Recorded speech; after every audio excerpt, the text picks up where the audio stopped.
from the studios of Farm Journal Broadcast.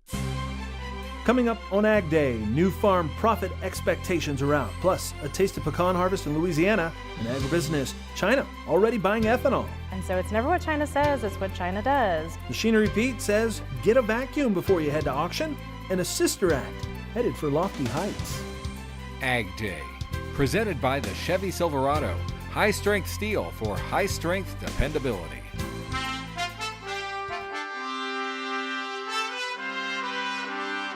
Good morning, I'm Clinton Griffiths. Another week and new numbers are rolling out about expectations for the farm economy.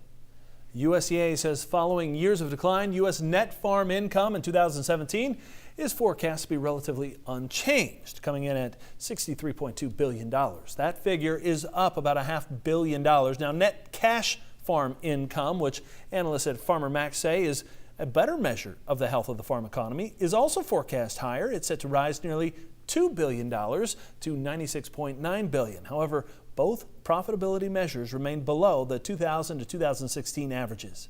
17 is playing out a little bit differently than we thought originally. I think it was supposed to be another significant decrease in farm income, and maybe we're seeing a little bit of an increase this year. So 16 may have been an inflection point for us. 17, we're starting to see it pick up a little bit. Now, it's not all operators are going to tell you that story.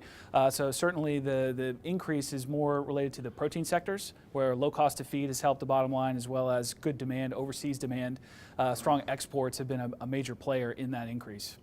The 2017 forecast for a farm business average net cash farm income, $102,000. That's slightly lower than the 2016 forecast of $102,800. Trade is a big part of the economic picture in 2017. That's one reason the industry is so focused on the NAFTA renegotiations now expected to stretch into the new year. While negotiations are set to resume later this month, USDA Secretary Sonny Perdue telling the ag industry to remain calm. Speaking to ag retailers last week, he says he believes the president is a tough negotiator and may push talks to the brink, adding that he knows the president understands the power of the ag economy and the people who voted for him. He made similar comments to farm broadcasters last month. I can assure you the administration knows how important agriculture and NAFTA has been to agriculture. And we're continuing negotiating. I think there's probably some room for some anxiety. Of course, farmers don't need a lot to be anxious about, but room for anxiety when we see some of the proclamations coming out. But at the end of the day, I think we will get an agreement. I think the president is a tough negotiator. It may go to the brink, but I believe we will get a new and actually a better agreement. Some of that tough negotiating already underway north of the border over imports of Canadian softwood. This dispute is separate from NAFTA. Canada has requested WTO consultations with the U.S. regarding anti-dumping and countervailing duties imposed last month. The U.S. claims Canada is unfairly hurting U.S. lumber companies. Canada considers the retaliatory tariffs to be inconsistent with provisions of the WTO's agreement on anti-dumping. Wet and overcast conditions during August have put a damper on what started out as an excellent pecan crop this year for growers in Louisiana. LSU Ag Center's Craig Gautreaux has a story. From an untrained eye, it may appear that Louisiana has a decent pecan crop this year. But upon closer inspection, many of the kernels inside the pecan are only partially filled. A wet and overcast August is to blame. The effect that had on the pecans was it caused shuck decline, which is basically a physiological problem where the shucks start to die back early and the nuts weren't filled yet. Graham said that earlier projections were for Louisiana's crop to be around 15 million pounds. Now, nearly 3/4 through the season, it looks like the crop will be around 7 to 8 million pounds. Many of the pecans are being discarded because of their low quality. We have a lot we call pops where the kernel just doesn't develop, and those are very, very, very light. And so when you take a load out of the field and you take it into the cleaning plant and start blowing everything, all that lightweight pecans get blown out with the trash. This year's crop has a very high percentage of these pops. Pecan trees have a tendency to produce every other year, and this year was expected to be a good one for much of Louisiana. We have in pecans what we call on and off years. And what that means is a pecan tree will produce a really heavy crop one year, and it uses so much energy to produce that crop, the following year it'll have a very light crop while it recovers from the previous year. Georgia, the nation's largest pecan-producing state, is facing similar issues, but don't expect to see a major shortage of pecans. It's a southeastern issue. In the west, things to be going exceptionally quite well.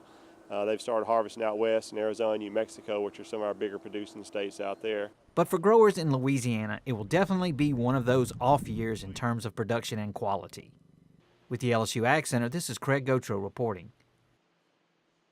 All right, thanks, Craig. Louisiana typically ranks in the top 6 of pecan-producing states, with crops averaging between 10 and 15 million pounds. Meanwhile, the Georgia pecan crop is smaller this year due to Hurricane Irma. Early estimates put losses at 30%. And residents in the Florida Keys are celebrating the end of the hurricane season. They doused hurricane flags in rum and burned them. Parts of the Keys were devastated by Hurricane Irma, the flag burning ceremony attracting about 400 people. It included a speech by the Keys Emergency Management Director praising the resilience and spirit of the area's citizens. The just ended hurricane season generated 17 tropical storms in the Atlantic. Hurricanes Harvey, Irma, and Maria caused more than $200 billion in damages.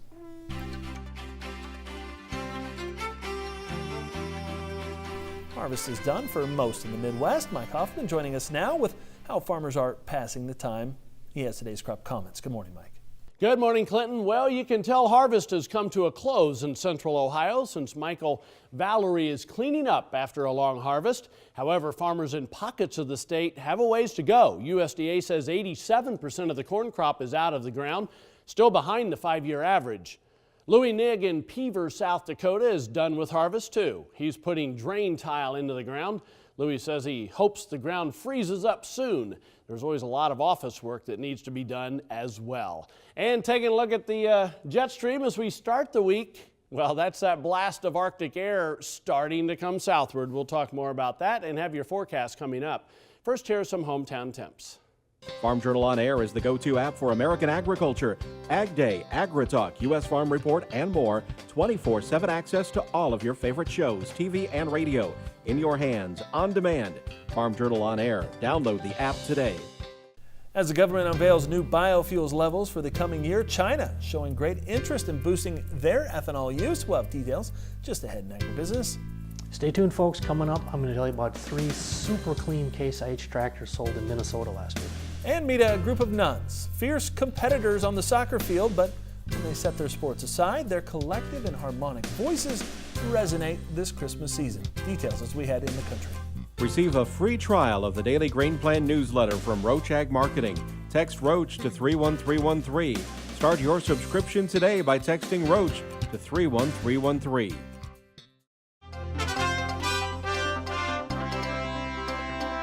In agribusiness, Bayer announcing Friday that the Committee on Foreign Investment in the U.S. has no national security concerns related to its planned acquisition of Monsanto. The Germany-based company says it's still planning to finish the deal in early 2018. Speaking of deals, what was the deal with commodity markets on Friday? We get answers from our friends on the floor of the CME. Let's take a look at commodity markets on Friday. For that, we turn to our friends on the floor of the CME. Beans were up today. A lot of non-commercial buying really gave futures a big boost. You know, the technical building of that bullish momentum really continues, and it kind of is offering some firmness to the market, and it's still staying higher.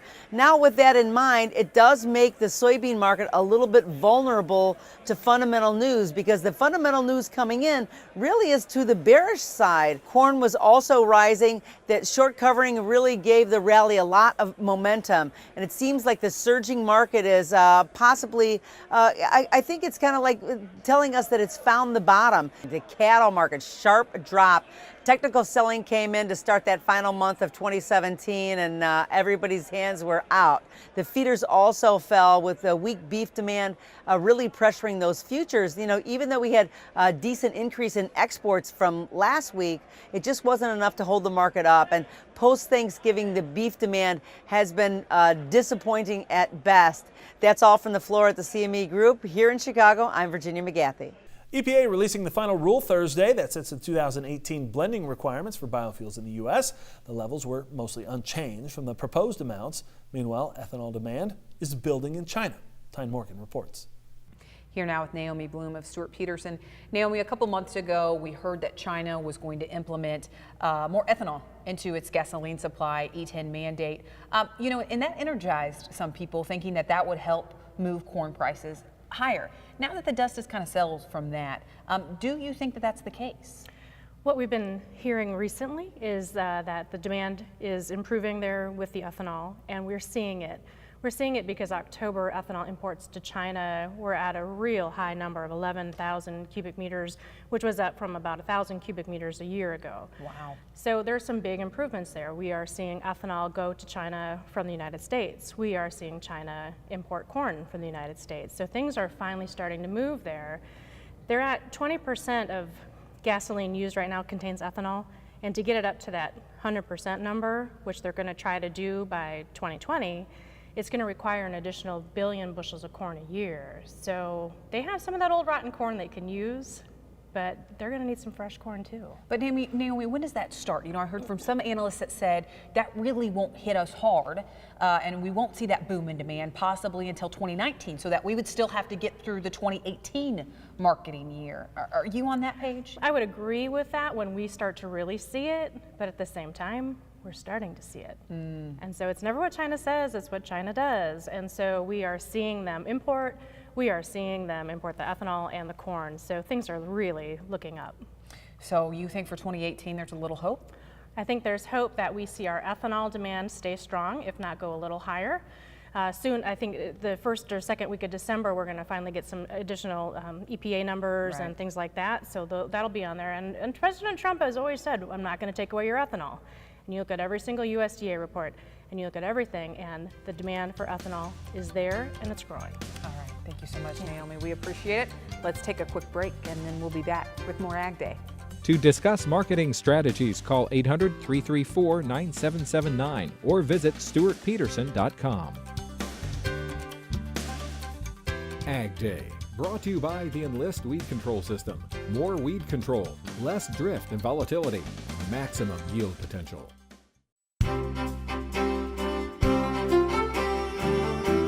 Welcome back to Ag Day. Meteorologist Mike Hoffman here, waiting on the winter to show up, Mike.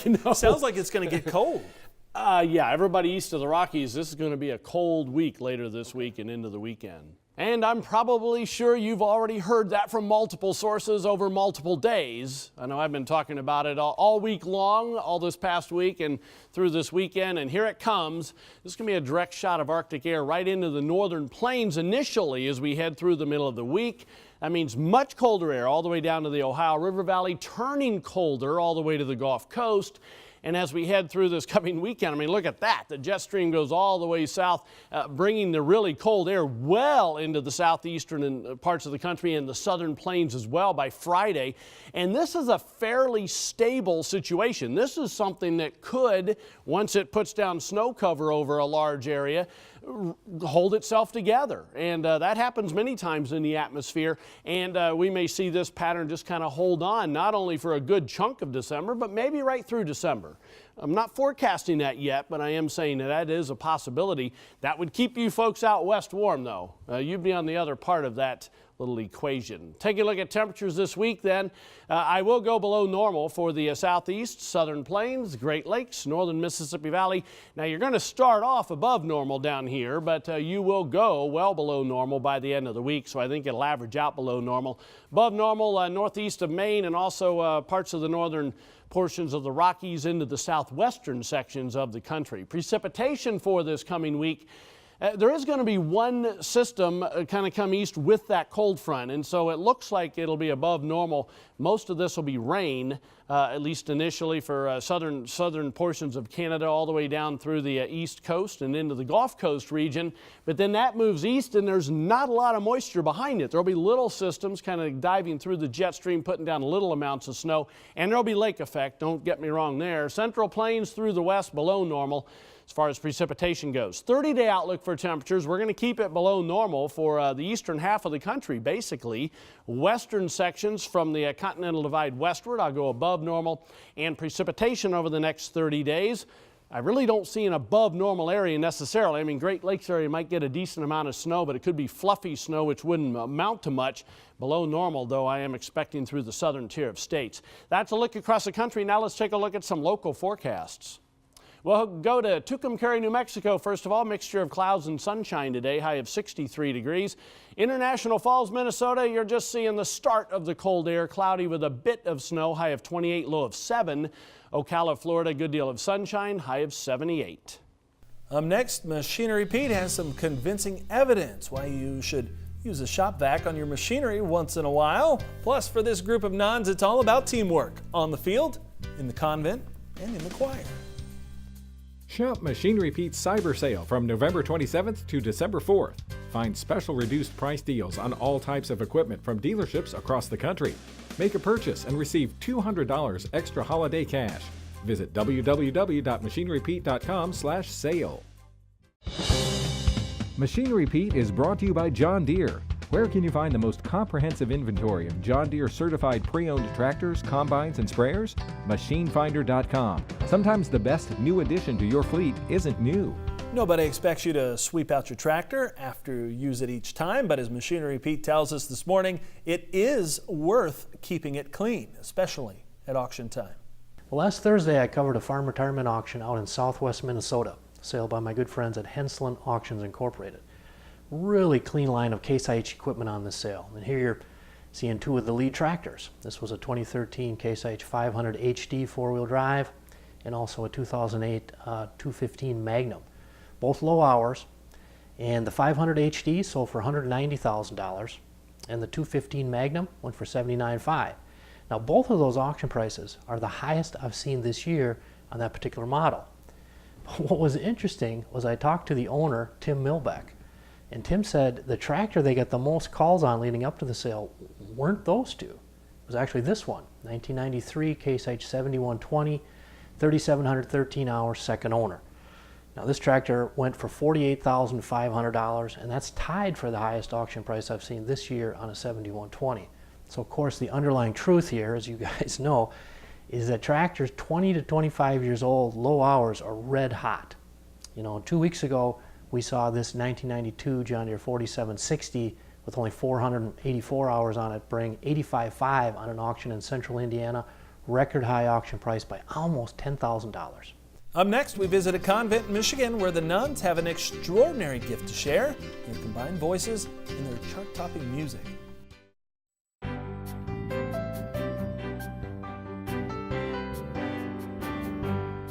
In the country, brought to you by Kubota. Learn more about Kubota SSV Series skid steers at Kubota.com or demo one at your local Kubota dealer today. There's nothing like a little Christmas music to fill out the holiday halls. Well, up in Michigan, the Dominican Sisters of Mary, Mother of the Eucharist, are getting attention for their singing. And the songs that they sing are now topping charts. Mike Householder reports. For the Dominican Sisters of Mary, Mother of the Eucharist, it's all about teamwork. Whether it's on the soccer field or inside their Michigan convent. It's a simple life. We are away from all the pressures of the world, so it's very unique that we have this beautiful place to come and pray and to live and to enjoy each other. That perfect harmony also comes through in their music. The Nuns' new Christmas CD hit #1 on Billboard's classical chart. They may be sisters, but this is no act. We're not doing it for personal glory or for the glory of the community. It's not about us. It's about Him. For them, the music is a gift to God, but also to people who can't see the sisters perform live. They don't tour, and only on rare occasions do they sing in public. That's how we get to people's homes and are able to help them too, because they come into our own home, our chapel, our mother house here, through our music. The Christmas album is their third, all recorded in the chapel. You can listen to all the layers of the sisters singing, and that's what makes it so beautiful. That's what makes the CD so beautiful too, was being able to be taped there in the room. 2 of those albums topped the classical chart. Success that the group's music director, Sister Joseph Andrew Bogdanowicz, says comes from a higher power. We trust that God's going to use it the way He wants to. So when it does have success, we're like, yay, go God, And success seems to follow the sisters. wherever they go. Mike Householder, Associated Press, Ann Arbor, Michigan. Thanks, Mike. And that's all the time we have this morning. We're sure glad you tuned in. Start your day with us. From all of us here at AgDay, I'm Clinton Griffiths. Have a great day. AgDay, brought to you by Ram Commercial, America's longest lasting heavy-duty pickups.